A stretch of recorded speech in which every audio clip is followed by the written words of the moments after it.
샬롬. 한 주간을 마무리하고 주일을 기다리는 토요일 아침입니다. 이 토요일에도 풍성하신 하나님의 사랑과 부활하신 예수 그리스도의 능력과 은혜 그리고 성령의 충만하심으로 하루의 삶이 복되고 감사와 기쁨이 넘치기를 기도하고 축복합니다.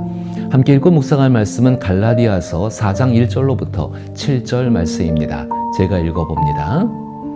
내가 또 말하노니 유업을 이을 자가 모든 것의 주인이나 어렸을 동안에는 종과 다름이 없어서 그 아버지가 정한 때까지 후견인과 청지기 아래에 있나니 이와 같이 우리도 어렸을 때에 이 세상의 초등학문 아래에 있어서 종노릇 하였더니 때가 차매 하나님이 그 아들을 보내사 여자에게서 나게 하시고 율법 아래에 나게 하신 것은 율법 아래에 있는 자들을 속량하시고 우리로 아들의 명분을 얻게 하려 하심이라. 너희가 아들임으로 하나님이 그 아들의 영을 우리 마음 가운데 보내사 아빠 아버지라 부르게 하셨느니라. 그러므로 내가 이후로는 종이 아니요 아들이니 아들이면 하나님으로 말미암아 유업을 받을 자니라. 아멘. 저로는 이 본문의 말씀을 통하여 예수님을 통해 성년이 되었다는 것을 생각해 보고자 합니다. 복음은 그리스도인들이 예수 그리스도를 믿음으로써 하나님의 아들, 즉 상속자가 되었음을 알려줍니다. 아버지 하나님의 상속자는 7절 말씀처럼 하나님으로 말미암아 유업을 받을 자입니다. 하나님의 유업은 하나님께서 주시는 복을 의미하며 이는 예수 그리스도께서 십자가에서 죽으시고 부활하심으로 하나님께 받은 모든 복과 영광을 포함합니다. 예수님은 자신을 믿는 사람들이 장차 받을 유업, 즉 복을 바라보시며 요한복음 17장에서 기도하셨습니다. 저는 요한복음 17장에서 예수님의 기도가 중요한 이유를 이미 하나님의 가족이 된 우리가 이 땅에서 하나님의 가족으로서 올바른 삶을 살아가고 그로 인해 하나님의 아들 예수님을 닮아가는 데 있다고 생각합니다. 그리스도인은 하나님의 가족이 되므로 유업을 이을 자, 곧 예수님과 함께 하나님의 상속자가 된 것입니다. 그리스도인은 갈라디아서 4장 5절의 말씀처럼 우리는 아들의 명분을 얻게 된 것입니다. 다시 말해 하나님께서 우리를 가족으로 입양하신 것입니다. 이처럼 하나님의 자녀가 된다는 진정한 가치를 깨닫는 데에는 평생이 걸리며 그 은혜를 누리는 시간은 영원히 계속됩니다. 오늘 본문에서 바울은 하나님께 입양된다는 의미를 더욱 깊이 이해할 수 있도록 돕고 있습니다. 이는 복음을 통해 하나님의 자녀가 된 이들이 자신에게 주어진 특권을 깨닫고 누리며 살아가는데 큰 도움이 됩니다. 본문을 묵상할 때 조심할 것은 입양 또는 양자됨이란 단어입니다. 한국 문화에서는 전통적으로 혈연 중심의 가족관으로 인하여 입양이 다소 조심스럽게 받아들여져 왔습니다.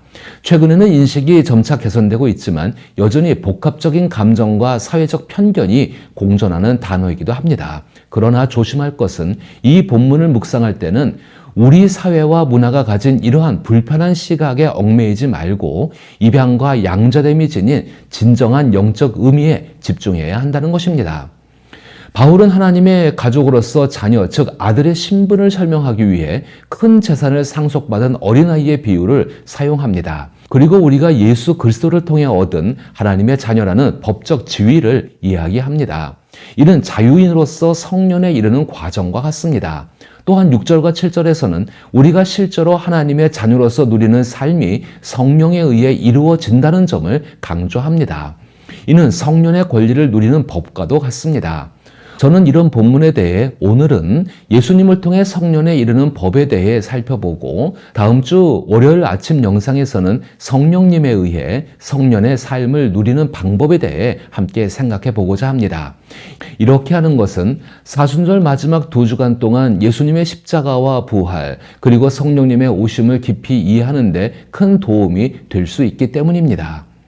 바울은 우리가 얻은 새로운 신분을 설명하기 위해 큰 재산을 상속받을 어린아이의 예를 들고 있습니다. 어린 시절에는 예비 상속자도 1절에서 언급한 것처럼 종과 다를 바가 없으며 2절에서는 후견인과 청지기 아래에 있다고 말합니다. 그러나 이 예비 상속자가 성년에 이르면 마침내 유산을 물려받게 됩니다. 고대에는 성년이 되는 과정이 매우 중요하게 여겨져 엄격하게 규정되어 있었습니다.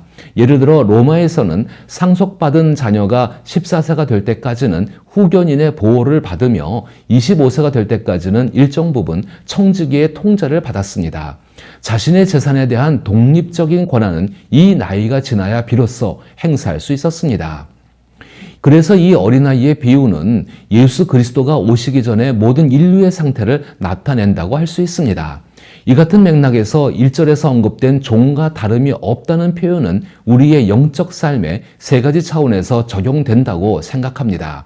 첫째, 성경에 나타난 바와 같이 모세가 이끄는 당시 하나님의 백성은 시내산에서 하나님과 언약을 맺으며 영적 자유를 약속받았지만 아직 그것을 온전히 소유하거나 누리지 못했습니다.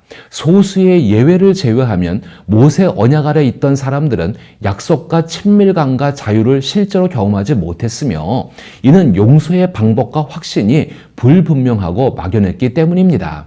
둘째로 갈라디아서 3장 2절에 나오는 이와 같이 우리도 어렸을 때에 이 세상의 초등학문 아래에 있어서 종노릇 하였더니라는 구절은 상속자이지만 종과 다를 바가 없는 모든 인간의 본질적인 상태를 잘 보여줍니다.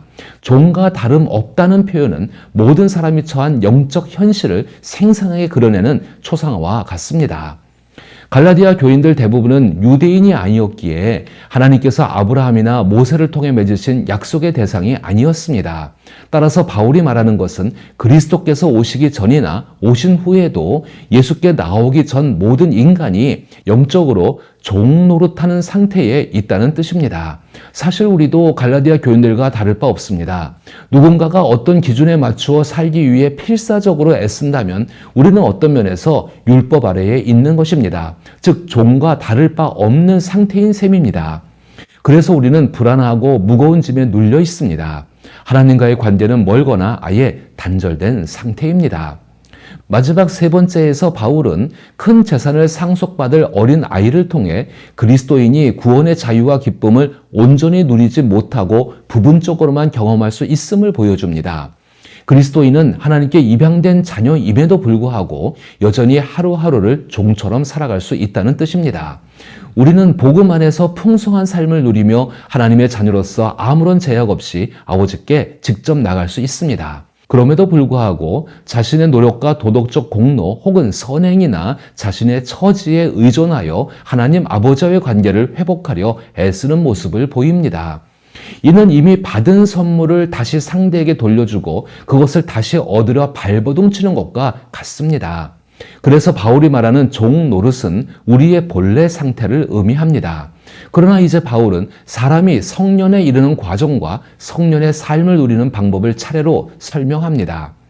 예수님을 통해 성년에 이르는 과정은 하나님의 아들 예수께서 이루신 사역 덕분입니다. 4절과 5절을 다시 한번 살펴보십시다. 때가 참에 하나님이 그 아들을 보내사 여자에게서 나게 하시고 율법 아래에 나게 하신 것은 율법 아래에 있는 자들을 속량하시고 우리로 아들의 명분을 얻게 하려 하심이라. 4절에서 때가 참에라는 표현은 역사적으로 하나님께서 정하신 때가 도래했음을 의미하며 각자가 예수님을 자신의 구주로 처음 믿는 그 때가 되었음을 나타냅니다.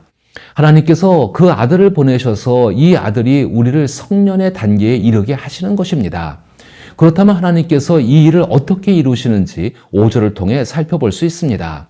5절에서는 율법 아래에 있는 자들을 속량하시고 라고 말씀합니다. 여기서 속량이란 모든 빚이나 형벌에서 해방시키는 것을 뜻합니다. 어떤 면에서 우리는 율법에 속해 있습니다. 율법의 지배를 받는 율법의 종인 셈입니다. 율법을 지킬 의무는 있지만 그것을 지킬 능력은 없습니다. 그래서 형벌과 빚이 계속 쌓여만 가는 상황인 것입니다. 하나님께서 그 아들을 보내신 이유는 바로 하나님의 아들 예수께서 진정한 인간으로서 4절에서 말씀하신 것처럼 여자에게서 태어나게 하시기 위함이었습니다. 이를 통해 하나님의 아들은 율법 아래 들어가 율법의 종이 되셨습니다. 예수님도 모든 인간과 마찬가지로 태어날 때부터 하나님의 율법을 지킬 의무가 있었습니다. 그러나 예수님은 특별히 율법 아래에 있는 자들을 속량할 능력도 지니고 계셨습니다.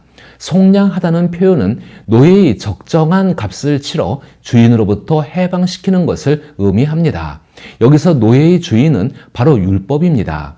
예수님은 율법을 상대로 우리의 대가를 지불하셔서 율법이 우리에게 요구하는 모든 것을 완벽히 충족시키셨습니다. 그래서 우리를 율법으로부터 자유롭게 하실 수 있는 것입니다. 이는 율법과 무관한 삶을 사는 것이 아니라 오히려 예수님처럼 율법을 완성하는 삶을 살아가게 된다는 뜻입니다. 둘째로 예수님은 5절에서 말씀하신 것처럼 우리에게 아들의 명분을 주십니다. 아들의 명분을 얻는다는 것은 하나님의 자녀로서의 모든 권리와 입양된 자녀의 신분을 의미합니다. 즉 우리는 예수 그리스도를 통해 하나님의 아들, 곧 하나님의 자녀로서의 법적 자격을 부여받는다는 뜻입니다. 그리스와 로마 시대의 자녀가 없는 부유한 남성은 자신에게 있는 종 중에서 한 명을 선택해 입양할 수 있었는데, 입양된 종은 그 순간부터 종이 아닌 아들이자 상속자로서의 가정과 사회에서 모든 재정적, 법적 특권을 누렸습니다. 비록 태생은 종이었지만 입양을 통해 아버지와 법적 연고를 맺고 새로운 특권과 삶을 얻게 된 것입니다. 이 같은 예는 예수님께서 우리에게 주신 은혜와 권리가 무엇인지를 잘 보여주고 있습니다. 그러므로 하나님께서 아들을 보내어 어떤 일을 하게 하셨는지 이해하려면 먼저 고대의 노예시장을 생각하며 속량의 의미를 되새겨야 합니다. 또한 고대 부유층 가정에서 종에게 주어진 아들이라는 신분이 갖는 의미를 파악해야 합니다. 이 두 가지를 함께 염두에 두고 묵상할 때 비로소 그리스도께서 우리를 위해 이루신 일을 온전히 이해할 수 있습니다. 구원에 대한 우리의 일반적인 생각은 주로 죄사함, 즉 속량에만 집중되어 있는 경우가 많습니다. 이로 인해 예수님께서 우리의 죄를 대신 짊어지셨지만 아들이신 예수님의 권리와 특권은 우리에게 전해지지 않는다고 오해할 수도 있습니다. 이러한 생각을 가진 사람은 은혜의 절반만 받은 셈입니다. 즉 용서는 받았지만 이제부터는 착하게 살아야만 하나님의 은총과 보상을 받을 수 있다고 믿는 것입니다. 그러나 성경은 일관되게 예수 그리스도께서 우리를 대신해 저주를 짊어지셨을 뿐만 아니라 예수님의 복 또한 우리에게 주어졌다고 말씀합니다. 하나님의 존중과 보상은 우리가 받은 용서만큼이나 확실히 보장되어 있습니다. 예수님의 구원은 단순히 사형수가 사면을 받아 감옥에서 풀려나는 것과는 차원이 다릅니다. 만약 풀려나는 것으로만 끝난다면 자유를 얻은 것뿐이지만 이후에는 혼자 힘으로 세상을 헤쳐나가야 합니다. 조금이라도 성공하려면 자신의 노력에 의지할 수밖에 없습니다. 그러나 복음이 우리에게 전하는 메시지는 마치 감옥에서 석방된 것뿐만 아니라 예수 그리스도를 통해 하나님께서 우리에게 명예훈장을 목에 걸어주셨다는 것입니다. 그래서 우리는 아버지 하나님께 영웅으로서 환영받고 존중받습니다. 마치 위대한 공을 세운 사람처럼 말입니다. 이로 인해 우리는 성인으로 이 세상을 당당하게 살아갈 수 있습니다. 이 사실을 잊지 않는 한 우리가 죄를 짓거나 실패할 때 그로 인한 불행을 넘어 절망에 빠지지 않을 것입니다. 과거가 마치 백지처럼 깨끗해졌지만 앞으로 나의 공로로 그 빈자리를 채워야만 하나님의 사랑과 수용을 받을 수 있다고 생각하기 쉽습니다. 그러나 우리는 단지 과거가 깨끗해진 것뿐만 아니라 예수님께서 그 위에 자신의 의를 덧입혀 주셨습니다. 우리의 유산은 우리의 노력으로 얻는 포상이 아니라 예수 그리스도께서 거저주신 선물입니다. 그러므로 이제 우리는 예수 그리스도를 믿음으로써 하나님 나라를 상속받는 성년이 된 상속자입니다. 이 사실에는 조금의 부족함도 없습니다. 이 진리를 굳게 믿으며 자신이 처한 상황이나 조건을 가지고 하나님이 이렇게 예수 안에서 해놓으신 일을 판단하지 않기 위해서 기도하고 또 그 믿음을 가지고 살아갈 수 있기를 축복합니다.